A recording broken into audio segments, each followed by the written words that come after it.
бүхэндээ энэ өдрийн мэндийг хүргэе. Тэгэхээр YouTube хуудасаараа дамжуулан би Солонгоо амчтайгаа хамтран эрүүл амьдралын хэм маяг, дасгал хөдөлгөөн, эрүүл хоолтын талаарх цуврал хичээлүүд, зөвлөгөөнүүд өгч байгааг та бүхэн маань танилцаад удаагүй байхаа гэж найдаж байна.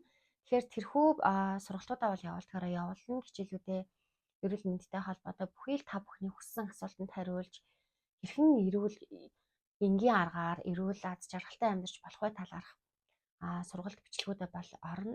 Харин би дагаад одоо ганцаараа YouTube хуудасаараа өөрийн хувь хүний хөгжилтэй холбоотой өөрийн олж мэдж судалсан энэ зүйлүүдээ шинэ он хэлсэнтэй холбоотойгоор та бүхэнтэй хуваалцахаар зориг гарган шийдээд байна.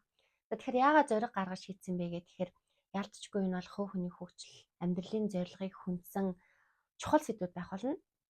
Тэгэхээр та бүхэн нэгэн зүйлийг өөрөөс асуугаач гэж би хүсэж байна. Энэ бол юу вэ гэхээр хамгийн түрүүнд та бүхэн үдэ анжаагаад өөрийнхөө амьдралын зорилго юу вэ гэж нэг асуугаад үзээрэй. Би ер нь ямар зорилготой амьдраад байна вэ? Ямар зорилготойгоор энэ дэлхий дээр мэндэлсэн бол яагаад энэ хорвоогийн тоосыг хөдөлгөөд магадгүй бужигнсын тоосон донд төөрөөд амьдраад байгаа юм бол гэдэг нэг асуугаад үзээрэй. Энэ асуултын хариултыг мэдэх нь бидний хувьд бол маш чухал.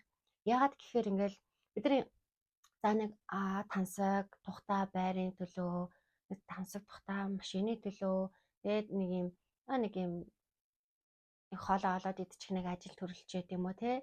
Тэгээ нэг юм элбэг тансаг дуу амьдралын төлөө ингэж явж жагаад нэг мэтгэд л бид нар өөхөх цагт болсон байдаг. Бүгд өгдөг. Үлгийн хавс хоёрыг хүм хүнд амждаг юм болохоор гэдэг шиг нэг үнэхээр л бид нар өөхөх ёстой юм бол төрж яадаг юм бэ те. Төрөх ёстой юм бол өөхөж яадаг юм бэ. Яагаад энэ дэлхий дээр дахин мэдлээд идэг юм болоо? Яг юуны төлөө бид нар ингээл унаж бүдрээл босоол ингээл тэмцээл шаргуу хөдөлмөрлөд явдсан болоо. Цаад утга мөн чанар нь юу юм бол дахин жиргэж төрөөл эндээ ингээл энэ тойрогтой ингээд эргэлдээд тах юм бол энэ хүртэндээ эргэлдээд тах юм бол дахин төрхийн хэрэг юу аам болоо гэж асуугаад үзээрэй. Би энэ хүү асуултыг өөрөөсөө асуугаад нэлээд хэдэн жилийг үзэж байна. За тэгээд эхэндээ жахав асуултаа асуугаад хариултаа нэг шаналдахгүйгээр зүгээр их сонирхолтой хачин санагдал явдаг байлаа. Тэр үед би оюутан байсан. Анагаахын дээд сургуулийн хүний хэмжээ мэргэжлэр төгсгөөд за мөн дотрийн хэмжээг нарийн мэргэжлийг эзэмшээд явж явах хугацаанд энэ асуултыг асуусаар л явсан. Гэхдээ одоос нэг 4-5 жилийн өмнөөс л яг энэ асуултын хариуг яг яс олъё гэж бодоод арга аргачлал хайгаад өөрөө сая 24 онд энэ асуултынхаа хариултыг олсон байгаа. Тэгэхээр энэхүү ийм чухал асуултын хариултыг олсон учраас та бүхэнтэйгээ хуваалцахаар нэгдүгээрт шийдсэн. Хоёр дахь том зорилго нь юу вэ гэхээр хүн бүхэн өөрийнхөө зорилготойгоо холбогдоод энэ хорвоо дэлхий дээр төрсэн мэндэлснийхээ утга учирыг олчих юм бол Монгол улс ч гэсэн бусад улс орнуудыг хөгжингүү, сайхан, аз жаргалтай эрүүл аюулгүй нийгэмд амьдрах боломжтой. Үр хүүхдийнхаа төлөө бид нэр эрүүл аюулгүй нийгмийг цогцлоож бүтээх үүрэгтэй хүмүүс учраас хүн болгон амьдралынхаа зорилготой хурдхан шиг хүчраад олж мэдээд аз жаргалтай амьдраасыг гэсний үндсэн дээр би бас энэ бичлэгийг хуваалцах ийм хоёр том зорилгын хүрээнд хуваалцах болсон юм аа. За тэгэхээр тэгвэл миний хувьд тулгын 3 чулуу болсон тэр амьдралын зорилгоо олоход тусалсан 3 арга аргачлал юу байсан бэ гэдгээр хамгийн түрүүнд нэгдүгээр буддийн философи байсан, буддийн сургаал. Энэхүү буддийн сургаалыг би Жавдан дам хотод төвийн Төвдөн чайсан, Төвдөн намдаг, Төвдөн цэрэн болон Нэм самбуу гавжийн сургалтууд, бясалгалууд, ордог хичээлүүдийн тусламжтайгаар ерөнхийдөө бол суурь ойлголтуудаа авсан гэж ойлгож байна. За үүний дараагийн 2 дахь арга бол юу вэ гэхээр бясалгал байсан. За 15-16 оны үеэс ерөнхийдөө бясалгал хийдэг байсан ч гэсэн бие дагаад хийдэг байсан ч гэсэн ер нь багштай бясалгал хийх нь маш зөв юм байна гэж шийдээд Beverly Dorch сүрэнгээд Facebook-ээр бясалгалын хичээлийг заадаг энергийн эмчилэгч йога бясалгалын багштай ерөнхийдөө бясалгал хийж эхэлсэн. За энэ хугацаанд бол яг 20 оны үед байсан, яг ковид үеэрсэн. Энэ бол бас нэлээдгүй их зүйлүүд тохиолдсон учраас ялцчгүй бясалгалын тусламжтайгаар даван туулах шаардлага гарсан. Тэгээд бясалгал хийгээд явж байхад маш сайхан байсан. Надад маш сайхан байсан. Гэтэл цаанаа бас нэг зүйл дутуул яваадсан. Тэгээд одоо ингээд бодоход 5-6 жил, бараг 7-8 жилийн хугацаанд бясалгал болон энэ буддийн сургаалуудын суурь дээр олж авсан миний амар амгалан, миний сэтгэл зүйн байдал, миний амин амьдралын одоо хөгжил дэвшил те хувь хүний хөгжил дэвшлийг аваад үзэх юм бол 24 оны 4 сараас хойш 12 сарын хугацаанд 8 сарын хугацаанд хийсэн одоо 3 дахь тулгын чулууны яг энэ тул бас хүрхээргүй байсан. Яагаад тэгэхээр 8 сарын хугацаанд би 7 жилийн хугацаанд өөртөө хоригдлуулсан туршлага, мэдлэг, за тэгээ дээрэс нь хувь хүний хөгжлийг бараг 2 3 дахин нугалах үс хэмжээний тийм их зүйлүүдийг, мэдлгүүдийг, мэдээллүүдийг би олж авч чадсан байхгүй юу? Тэгэхээр тэр 3 дахь зүйл маань юу байсан гэхээр талин дасгал байсан.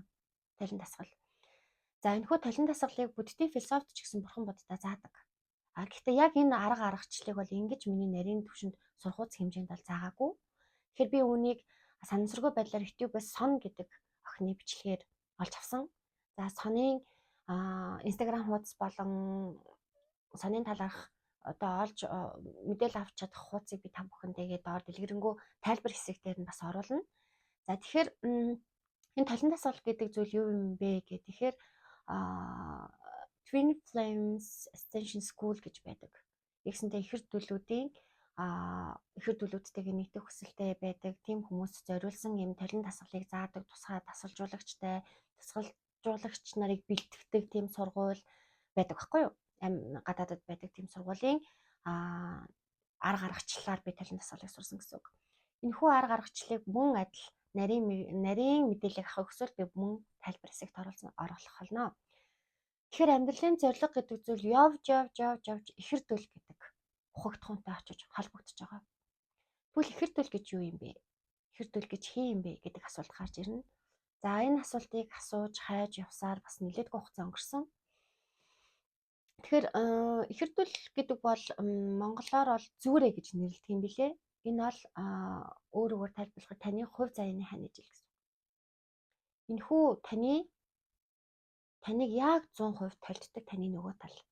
За soul blueprint гэж нэрлэдэг. Энэ юу юм гэхээр таны сүнсний copy pastсан хувилбар гэсэн үг. Ингээд таны нөгөө тал ахна шүү дээ. Тантай маш адилхан. Тантай ер нь л адилхан гэсэн үг. Таны сүнсний хувилбартай яг ижилхэн нэг хүн байдаг. Үнэхээр батлагдчихсан. За тэгвэл энэ хүү ихэр дүүл байдгийг баталсан. Би ч гэсэн ер нь бол хүүхэд байхасаа математик, физик, хим гэсэн юм шинжлэх ухааны хичээлүүдэд айгүй дуртай, одон орон судлал модлол гэх юм хүмүүст аягүй сонирхдаг гэсэн. Тийм ч учраас юмд бол ерөөсө хөнгөн хийсвэр хандаж итгэдэггүй нэг талаасаа. Нөгөө талаасаа дандаа ухаж, судалж, юу юм бол яасан бол ямар ч үстэй юм бол гэж баталгаа нотлого хайдаг хүн би. Тэгэхээр бас энэ ихэр дүүл байдаг үгүй баталсан 100% үнэн энэ бол байдаг.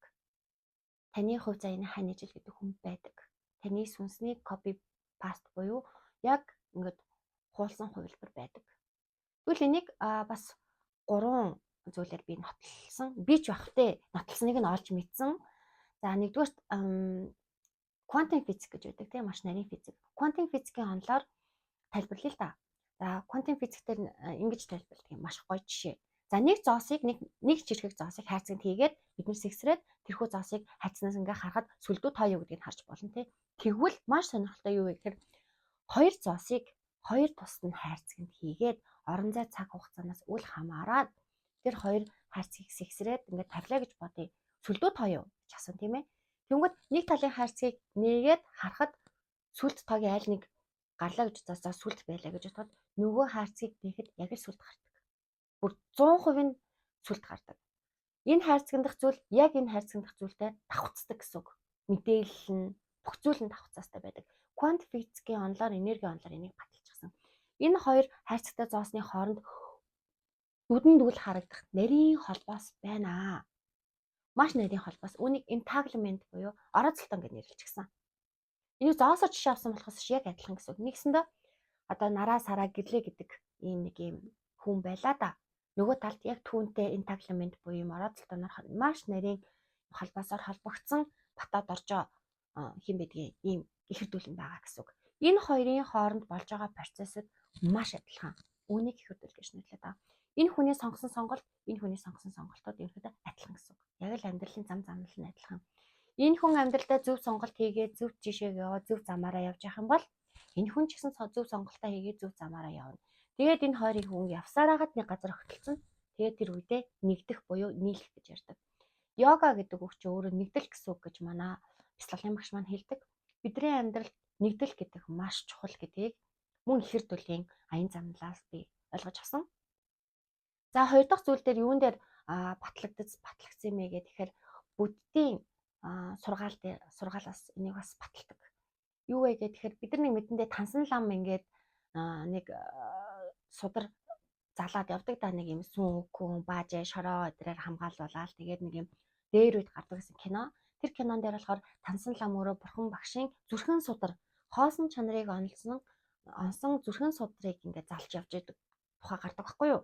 Тэр зүрхэн судар дээр энэ тухай бас тайлбарласан байдаг. Одоогоос 1600 жилийн тэртээ гэсэн үг шүү дээ, тий. Тэгвэл тэр зүрхэн судар дээр онсон хоосон чанар гэдэг нь юу вэ гэхээр бид бүхэн энэ амьдралынхаа зорилго, чиг зорилгыг олоод өөрт хөгжүүлэх ёстой зүйлүүдээ хөгжүүлээд сурах ёстой бүх сургаалуудаа сурсны дараагаад хоосон чанарыг олдог. Тэгвэл энэ хоосон чанарыг онно гэдэг байгаа нь юу юм бэ гэхээр тэр судрынхаа нэр нь хүртэл зүрхэн судар ахна шүү дээ. Бид нар зүрхэн дээрээ гараад тавьдаг тийм үү? Мэдрэмжээ мэдрэхин тулд зүрхээрээ мэдэрдэг. Энэ бол бас бид нар хайр сэтгэлийг зүрхтэй дандаа холбодог. Тэ? Тэгэхээр зүрхэн судар нь цаанаа ухтаа бид нар энэ амьдралынхаа явцад амьдралын гол зорилгоо олох юм бол ихэр дүүл гэдэг хүнтэйгээ учрах юм аа.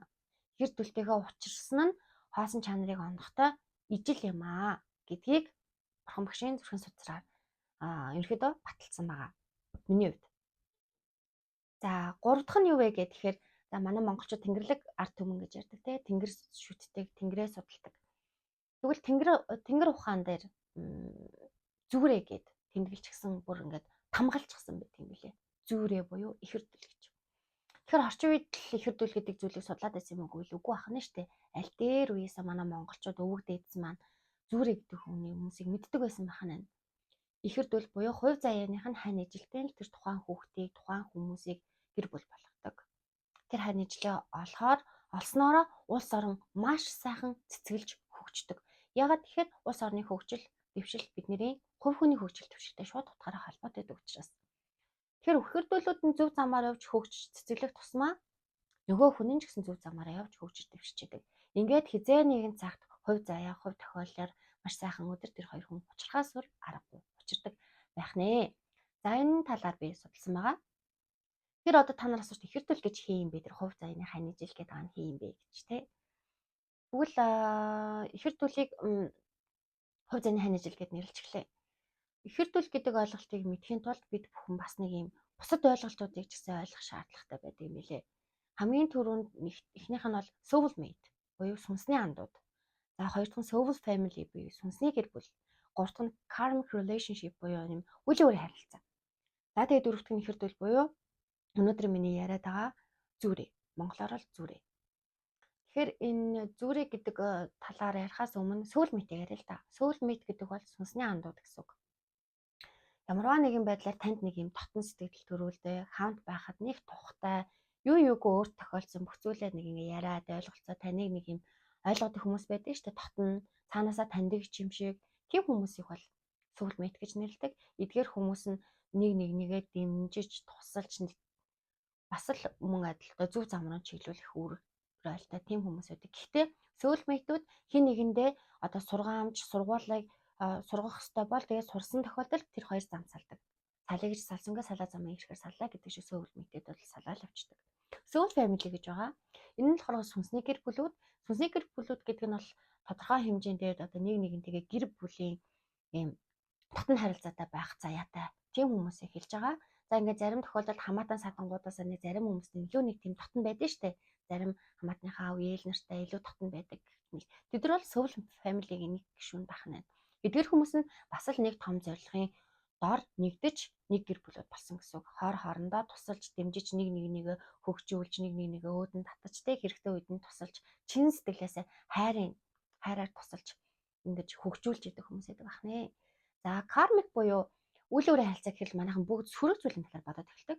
Үйл өөр гэдэг маань сайн ч үйл өөр байж болно, муу ч үйл өөр байж болно. Бурхан багш хэлдэг. Муу үр тарих юм бол муу үрэл хураана. Сайн үр тарих юм бол сайн үрэл хураана гэж тэ.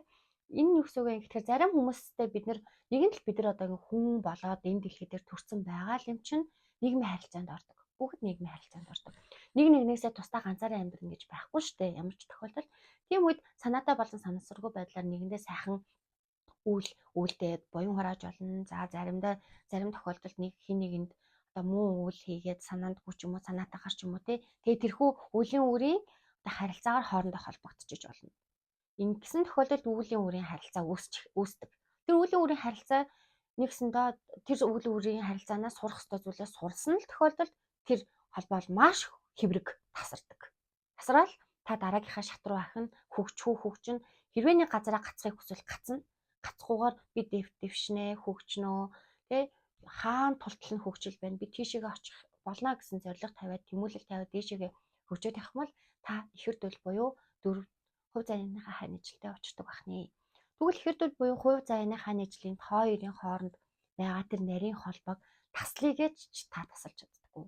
Энэ бол хизээч тасрахгүй үр дүнхийн чин үнэн нарийн нандин холбоо байдаг. Энэ бол 100% баттай үнэн учраас өөртөө ихтэй та бүхэн тайлбарлаж байгаа. За энэ талаар мэдээлэл авах хүсвэл дахиад хэлье. Twin Flames Station School гэдэг FAS гэдэг байгаа би линкийг тавих болно. Энүүгээр та бүхэн англи хэлтэй бол ороод мэдээллүүдээ бүгднийг авах боломжтой. Одоо бүх мэдээлэл нээлттэй болчихсон учраас ороо сонирхоо судлаад үзээрэй гэж зөвлөмөр байна. За тэгвэл ихэр төлөө холбоотой одоо монголчууд бол өмнөг бол зүрэ гэж нэрлэдэг байна. Тэгвэл яагаад ихэр дөл гэдэг яриа руу яваад орчихвоо те? Тэнгүүд ихэр дөлтэйгээ яаж нэгдэх юм бэ ч гэдэг юм уу? Тэр хүнтэй одоо яаж ужрах юм болоо гэдэг бол хамгийн түрүүнд таны амьдралын зорилготой холбоотой. Яг амьдралынхаа зорилгыг ухамсарлаад зөв бодоод зөв замаараа явж л байгаа бол зөв хүнтэйгээ зөв цагтаа уулзах болно. Тэгвэл бидний яг нийт одоо бүх хүмүүсийн амьдралын зорилго энэ дэлхий дээр төрсний утга учир гэсэн үг. Юу вэ гэхээр хамгийн нэгдүгээрт бид нэр өөрийгөө, хоёрдугаарт болон бусдыг мөн ихэр төлөө ямар ч нөхцөл болцолгүйгээр хайрлаж сурах. За үүнийг бол бод сэтгэлийг хөгжүүлэх үе гэдэг зүйл дээр бас сургаамж дээр хэлдэг байгаа. Бод сэтгэлийг хөгжүүлэх боломжтой. Яг л бид нэр фитнест очиод булчингаа хөгжүүлдэг шиг бидний сэтгэлийг хөгжүүлж чаддаг. Эерэг зүйл, эерэг сайхан хайрын сэтгэлийг хайр, инрэл, инэрэнгүү нинжин сэтгэл гэж ярьдаг тийм.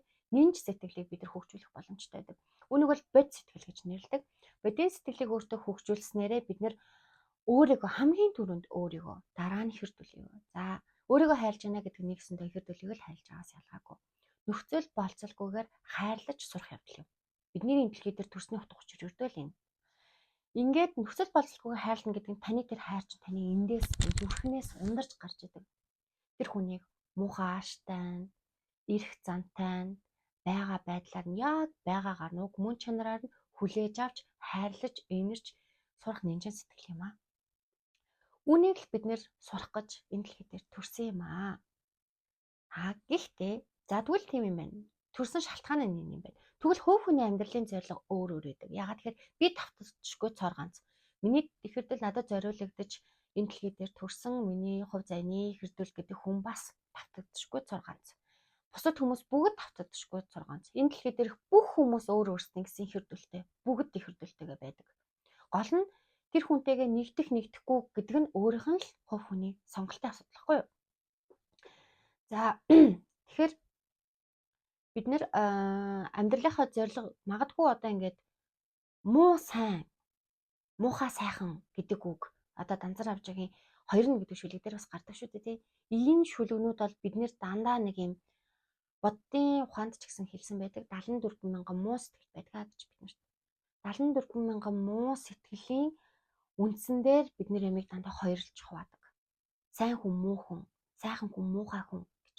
Яг үнэндээ угтаа бол сайн муу хүн гэж байхгүй. Энийг зөвхөн эго буюу муу сэтгэлэл ингэж хувааж гаргадаг. Бид нэр зүгээр л нэг нэгнээсээс л ялгаатай. Нэг нэгнээс л өөр сонголт хийдэг хүмүүс баггүй юу? Магадгүй одоо ингээд ихэр дөлөө андуураад өөр хүнтэй гэр бүл болсон хүмүүс зөндөө байдаг. Тийм хүмүүсийн донд сонголтын зөрүүний улмаас маргаан үүсдэг. Нэгсэндээ өөрөөр тайлбарлахын тулд за магадгүй ихэр дөлтэйгээ нэгдэж чадаагүй зүгээр нэг сөвөл мэйтэйгээ ихэр дөлөөгөө андуураад гэр бүл болсон байлаа гэж бодъё тий. Тэнгүүд тэр хоёр хүн яг ижилхэн хүн биш байх нь штэ блупринт нь биш. Тэнгүүд тодорхой хэмжээний зөрчил үүснэ штэ. Ирчүүд ангаргаас хүүхнүүд суграас гэдэг ном дээр хүртэл байдаг тий бид нар ялгаатай гэж. Тэгвэл тэр ялгаан дээрээс за магадгүй би өнөөдөр аймаг амармаар байна гэдэг сонголт гаргацсан байлаа гэртээ амармаар байдаг гэтэл нөгөө нэг хүн маань үгүй өнөөдөр өстө гэртээ амархгүй өнөөдөр бүгдээрээ ийм юм хин тийм юм хин гэд сонголтын зөрүү гарчиж байгаа зү. Тэнгүүд ингээд маргаан үсч эхэлдэг, зөрчил үсч эхэлдэг. Тэгвэл яг миний зүрхэндээ гаргацсан буюу үндсэн core choice гэж нэрлэдэг байгаа чин зүрхний миний сонголт, миний ихэр төлөвийн сонголтоор яг адилхан. Мөн яаж ихэр төлөх гэдгийг мэдэх вэ гэхээр бид хоёрын үнэт зүйлсүүд бас яг адилхан байдаг. Тийм учраас тэр хүмүүс нэг нэгнтэйгээ маш адилхан байдаг. Гаргаж байгаа сонголтууд нь адилхан, явж байгаа зам нь адилхан. Би өөрөө буруу сонголт хийгээл буруу замаар явал буруу хүнтэйгээ нийлэл яваад байх юм бол цаа тал нөгөө ихэр төлөх гэдэг хүн бас л адилхан буруу сонголт хийгээл явж исэн гэсэн. Тийм учраас бид хоёр уулзраагүй, учран залгаагүй байх нь шүү дээ. Харин одооноос би зөв сонголтоо хийгээд амьдралынхаа зөв чиг рүү ороод амьдралынхаа зорилгыг зөвөр тодорхойлоод өөртөө итгэлтэй өөрийнхөө үнэн дүр төрхөөрөө байгаад эхлэхээр тэр хүн ч гэсэн тийм сонголтыг хийгээл тэгэл явж байгаа гэсэн үг. Тэгээ хизээ нэгэн цаг тогтолцоод учирдаг байх нэ. За энэ хүү ихэр төлөвийн талаарх мэдээлэл бол сошиалт маш их тавигдсан байгаа. Гэтэ Монголд хэлж байгаа хүмүүс ерөнхийдөө ингэж зориг гаргаж ярьж байгаа хүмүүс бол цөөхөн гэдэгт би итгэлтэй байна. Удахгүй гэтээ манай Монголд яг энэ талент дасгалын талаар мэрэгжлийн дасгалжуулагчтай болох гэж байгаа. Тэр маш их баяртай байгаа. Тэгэхээр олон хүмүүсийн талаар мэдээд ихэр төлөвтэйгээ уулзраад аз жаргалтай сайн сайхан амьдралыг бий болгоод амьдралынхаа зорилготой очиж уялдаад ирэхээр хувь хүн цэцэглэн гэдэг нь улс орон цэцэглэнэ л гэсэн үг. Тэгэхээр бидний үр хүүхдүүдийн амьдрах очин нь хүртэл гэрэл гээгээтэй сайхан амьдралтай байх боломжтой байх нэ. За тэгвэл одоо нэг аймаггүй чухал асуудал гарч ирнэ л дээ. Inner child wound гэж ярьдаг тийм. Бидний одоо сэтгэлийн эрүүл мэнд маш чухал гэдэг. За бид нар ингээл хатаг гараал за магадгүй буглаа гэдэг зүйл бидний биед үүслэ гэж бодъё л доо. Тэрийг ингээд зүснэ буглааны эдэг гадагшлуулна, хатагны эдэг гадагшлуулна, гадагшлаад эдгээд тэр хүн эрүүл болдог тийм. Яг үүнтэй адилхан бидний далд тухамсарт бидний сэтгэлд шархнууд зөндөө үүссэн байдаг. Хэдэн зуун жилийг дамжсан тийм шархууд үүссэн байдаг. Далд тухамсарт нуугдчихсан байдаг гэсэн үг. Энэ шарх ихтэй ч юм уу, энэ шархтай байсны улмаас бид нэр өөрийнхоороо байж чаддаггүй. За тэгээд ихэнхдээ нөгөө кармик харилцаанууд, за тэгээд амьдралын явцад болж байгаа бүх үйл явдлуудын шалтгаанаас болж бид нэр дандаа сэтгэлдээ шархалсан байдаг. Энэхүү шархуудаа бид нэр ангаагаад, эдгээгээд, өөрийн доторх байдаг жагаан охин хөвгүүнийг аргадаад, гэрэл гэгээ өгөөд, за тэрнтэйгээ нэгсэндээ доторх хүүхдтэйгээ нэгдсэн цагт та хувь заяаныхаа ханижилтыг нэгтгэх болно гэсэн үг. Энэ бол хамгийн чухал зүйл.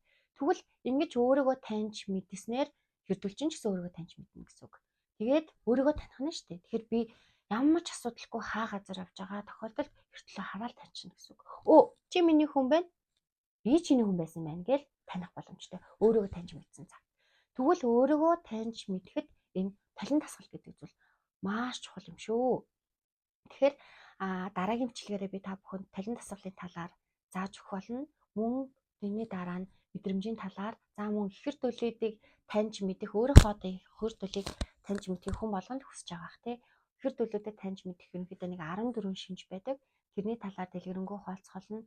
За мөн цаашлаа сонирхолтой ихэр төлөвийн талаарх юм факт, баримтуудыг хуваалцахаар шийдсэн байгаа. Тэгэхээр аз жаргалтай, эрүүл, аюулгүй нийгмийг бүтээхийн тулд хүүхэн та өөрөө гэрэлтээрээ, өөрөө хөгжөөрэй. Тэгсэн цагт бид өөр хүүхдүүдтэй аз жаргалтай нийгмийг үлдээх болно. Ингээд надтай хамт байсанд маш их баярлалаа. Дараагийн бичлэгээрээ уулзгаад тэр баяртай. Нэг ураатай байхаар шийдсэн тэр юу вэ гэхээр өөрийнхөө нөгөө далавчийг олж хамтдаа жигүүрлж гисээрэй гэж хэлмээр байна. Баяртай.